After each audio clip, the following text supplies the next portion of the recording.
Hello students, हम पढ़ रहे हैं सॉल्यूशन चैप्टर यूनिट नंबर जो आपकी सॉल्यूशन है विलियन है उसे हम पढ़ रहे हैं।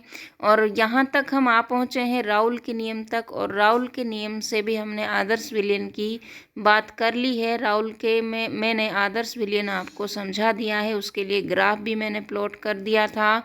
अब अनादर्श विलियन की बारी है, और अनादर्श विलियन के अंदर ऐसे विलियन होते हैं जो राउल के नियम की पालना नहीं करते। इस आधार पर हम अनादर्श विलियन को दो कैटेगरीज में बांटते हैं। पहली कैटेगरीज होती है जो पॉजिटिव डेविएशन शो करते हैं, दूसरी कैटेगरी वह होती है जो नेगेटिव डेविएशन शो करती है। बच्चों, ये पॉजिटिव डेविएशन और ये नेगेटिव डेविएशन क्या होता है इसे मैं आपको अच्छे से अभी बताने वाली हूँ, तो गौर से इसे देखिएगा। चलो स्टार्ट में करती हूँ। तो वे विलियन जो राउल के नियम की पालना नहीं करते, इसका मतलब ही विचलन है। ठीक है, यानी कि जो राउल के नियम की पालना नहीं करेंगे ऐसे विलियन क्या कहलाते हैं? डेविएशन शो करने वाले, विचलन प्रदर्शित करने वाले विलियन कहलाते हैं, या अनादर्श विलियन कहलाते हैं। इन विलियनों में विलायक के मध्य जो अंतर आणविक आकर्षण बल होते हैं, विलेय या विलायक विलायक के मध्य जो अंतर आणविक आकर्षण बल होते हैं उनसे क्या होते हैं? अलग होते हैं, या तो कम होंगे या फिर ज़्यादा होंगे, जिस कारण से ये विलियन राउल के नियम से क्या करते हैं? डेविएशन शो करते हैं।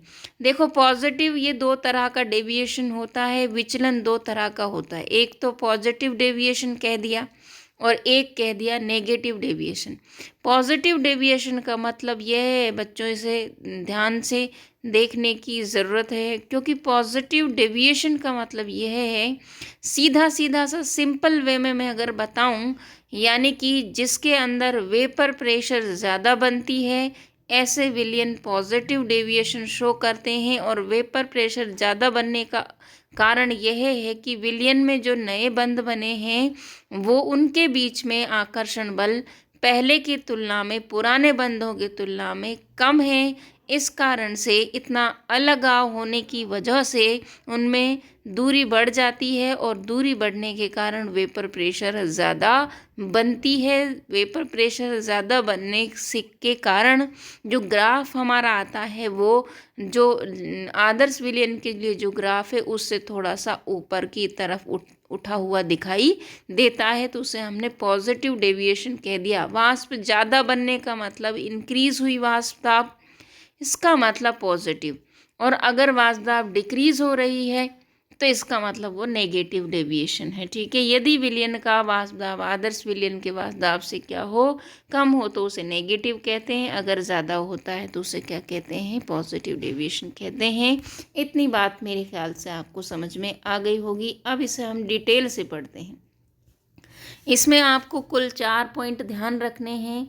बहुत ही इसको ट्रिक से अगर आप देखना चाहें तो उसके थ्रू भी मैं इसे आपको समझा सकती हूँ, पर एक ही पेज के अंदर मैं उसे कंसाइज वे में करके आपको पूरा मैं एक्सप्लेन कर सकती हूँ। बट मैंने क्या आपको नोट्स भी प्रोवाइड करवा दिए हैं ताकि आपको कहीं भटकना ना पड़े, आपका टाइम ख़राब ना हो, आप सीधे पढ़ें और सीधे टोटल उतना का उतना वहाँ पर लिख के आ जाए। मैं लिखने का तरीका भी आपको बताऊंगी कि एग्ज़ाम के अंदर आपको कब और कितना लिखना चाहिए। चलो, पुराने देखो, पहली बात तो यह धनात्मक विचलन दर्शाने वाले विलय विलायक जो है ना, ए और बी, इसके बीच में जो बंध बनेगा उसको अंतराण्विक आकर्षण बल क्या होते हैं? इनसे पहले वाले, मतलब ये पुराने बंध हैं। कहने का मतलब ये है, देखो मैं तुम्हें थोड़ा सा समझा दूँ। एक यहाँ पर मैंने एक इस तरह से लिया है, यहाँ पर विलय है, इसको मैं ए कह दूँ। इस दूसरे वाले बीकर में मैंने ले लिया है बी। तो देखो, ए और ए के बीच में क्या है? ए क्या है? यहाँ एक मॉलिक्यूल है, दूसरा ए क्या है? दूसरा मॉलिक्यूल है। यानी कि मॉलिक्यूल के बीच में ये आकर्षण बल है बच्चों। परमाणु के बीच में नहीं है, मॉलिक्यूल के बीच में ये आकर्षण बल है। जैसे मान लो ए क्या है आपका? अल्कोहल, तो इथाइल अल्कोहल है, तो ए का मतलब है एक इथाइल मॉलिक्यूल। ठीक है, इथाइल अल्कोहल का मॉलिक्यूल। यानी कि एक अणु और दूसरे अणु के बीच में अंतराण्विक आकर्षण बल है।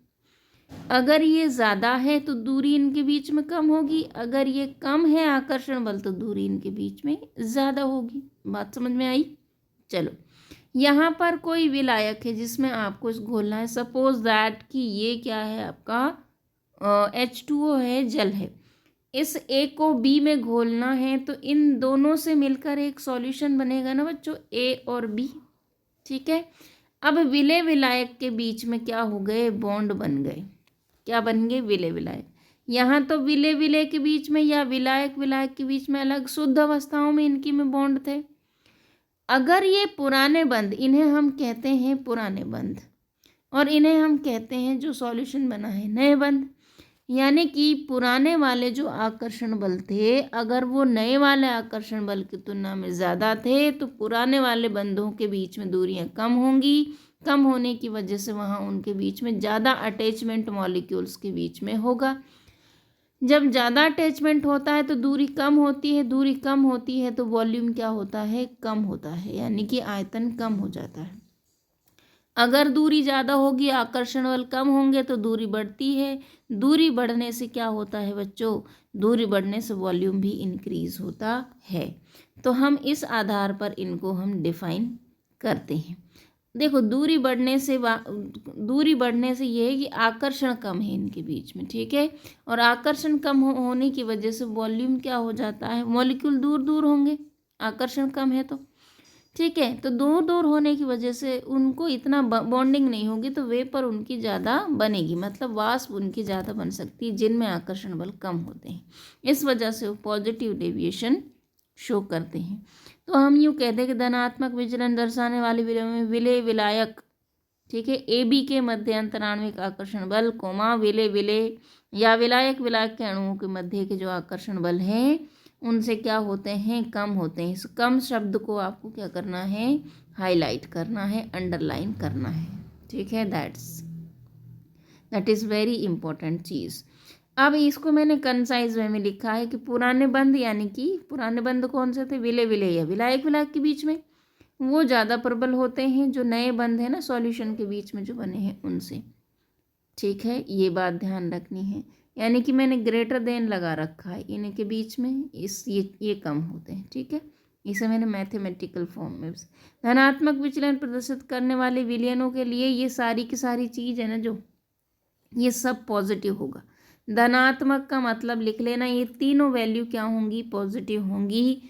इसका ट्रिक है सीधी सीधा, वे विलयन जिनके लिए डेल्टा H मिक्सिंग बराबर पॉजिटिव, डेल्टा B मिक्सिंग बराबर पॉजिटिव, डेल्टा S मिक्सिंग बराबर पॉजिटिव, ऑलवेज पॉजिटिव होती है। एंट्रोपी तो खैर सबके लिए ही, लेकिन ये हल्का सा एक ट्रिक आपको याद रखना है कि धनात्मक मतलब सारी चीज़ें पॉजिटिव होगी।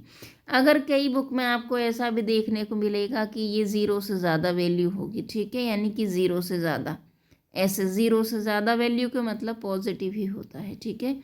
अगर इनकी वैल्यू 0 से ज़्यादा है दैट मीन्स ये पॉजिटिव, अगर 0 से कम है तो ये नेगेटिव होगा, ठीक है।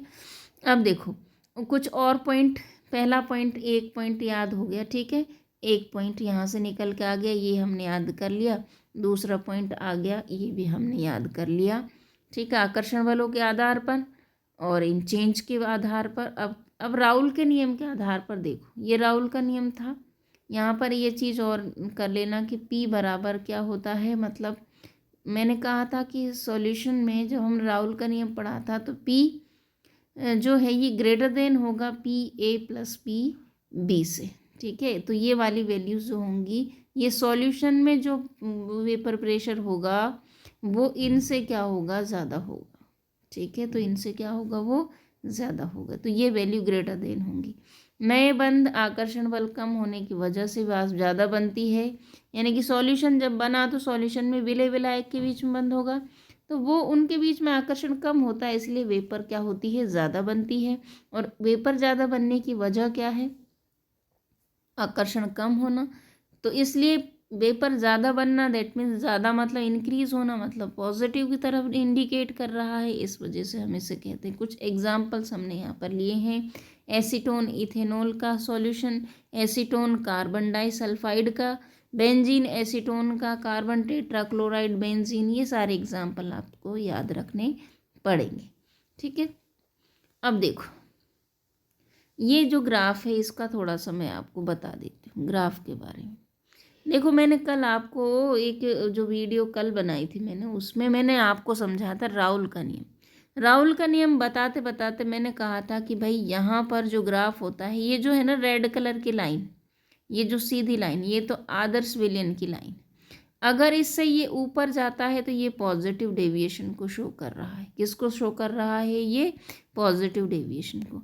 दैट मीन्स ये ब्लू वाली लाइन है ना, जो नीले पेन से मैंने बनाई हुई है, ये वाली देखो, ये ऊपर ऊपर वाली जो लाइन होती है तो विलियन को शो करती है। ठीक है, मतलब पूरा विलियन।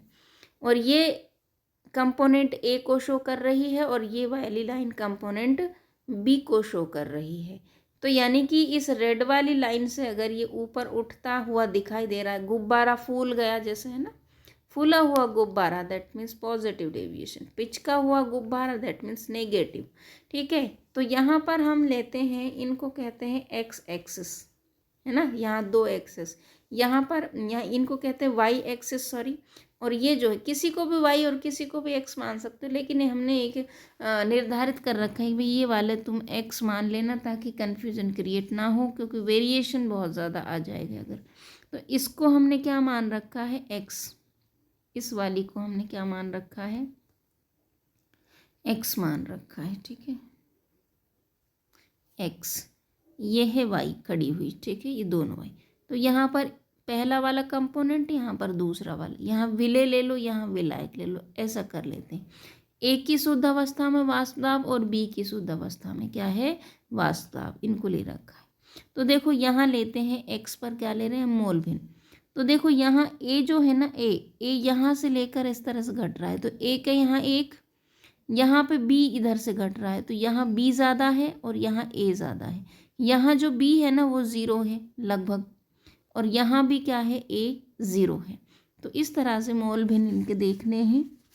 यहाँ पर मैंने जो वैल्यू लिखाई थी कि ये ज़्यादा होता है P A plus P B से, तो इसको क्या कर देना है? आपको ग्रेटर देन कर देना है। ठीक है, अब आगे हम देखते हैं यहाँ पर ये देखो, ये जितने भी हैं ना एग्जाम्पल, बहुत सारे मैंने दे दिए हैं, इसमें से 3-4 लिखने के लिए आप याद कर लेना जो आपकी इजीली याद हो जाए। अब हमने ऋणात्मक डेविएशन की बात कर रहे हैं। ऋणात्मक का मतलब है ये, देखो एंट्रोपी तो सबके लिए पॉजिटिव होगी, इसे छोड़ देना। ये दो वैल्यूज़ के लिए नेगेटिव होंगे, 0 से कम होंगे। ठीक है, ये ट्रिक है इसकी सीधी।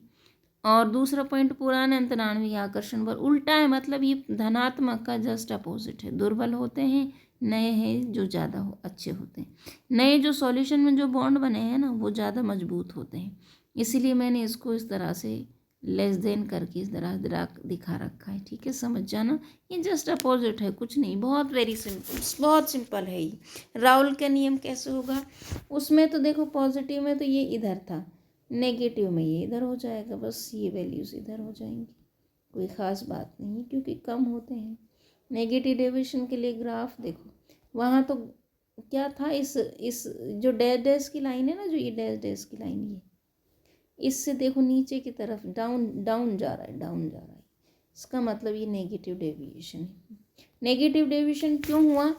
नेगेटिव डेविएशन इसलिए हुआ क्योंकि यहाँ पर वाष्प दाब जो है वो कम बन रही है। कम क्यों बन रही है? क्योंकि अणु अणु के बीच में, विलय विलाय के बीच में मजबूत बॉन्डिंग हो गई है पहले से ज़्यादा। जब वो शुद्ध अवस्था में थे ना, उतनी अच्छी बॉन्डिंग उनकी पहले भी नहीं थी, लेकिन अब ज़्यादा प्रबल बंध उनके बीच में बन गए हैं, इसलिए वेपर कम बन रही है, एक दूसरे को छोड़ना नहीं चाह रहे हैं, पास पास हैं एक दूसरे के अणु, तो वेपर यहाँ पर कम बन रही है। और वॉल्यूम का चेंज भी यहाँ पर नेगेटिव, पहले से क्या हो गया है? वॉल्यूम अब कम हो गया है। ठीक है, तो ये था आपका आदर्श विलयन और अनादर्श विलयन के बारे में राउल के नियम के अकॉर्डिंग डेफिनेशंस हमने पढ़ी। दैट इज़ वेरी इंपॉर्टेंट, ये आता है पेपर के अंदर, पूछा जाता है। मैंने इसे बहुत अच्छे से आपको एक्सप्लेन किया है, तो बच्चों से नोट करके लिखना अपनी कॉपी में, समझा भी दिया है, नोट्स भी दे दिए हैं। अब इससे ज़्यादा आपको क्या चाहिए? चलो, जो भी आपको टॉपिक चाहिए होगा उसका आप मुझे बता सकते हैं लिखकर कमेंट में कि मुझे मैम ये वाला टॉपिक नहीं आ रहा है, तो ये आप टॉपिक प्रोवाइड करवा दीजिए, तो मैं हर संभव कोशिश करूँगी आपके लिए। ठीक है, so thank you so much बच्चों। पढ़ते रहो, लगे रहो और अच्छी परसेंटेज बनाते रहो।